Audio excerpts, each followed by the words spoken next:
ભારત દેશના જાગૃત નાગરિક તરીકે અમે સિંગલ યુઝ પ્લાસ્ટિકનો ઉપયોગ બંધ કરીશું.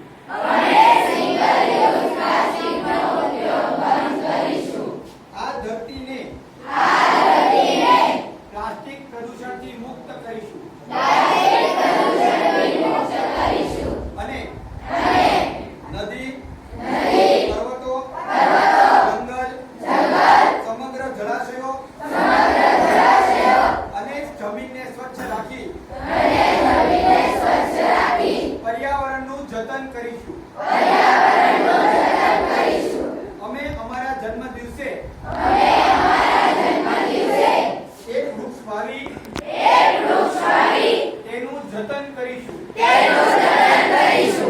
ભવિષ્યની પેઢીને સ્વચ્છ ભારત અર્પણ કરીશું. જય હિન્દ, જય ભારત, ભારત માતા કી. બધા બેસી જાઓ.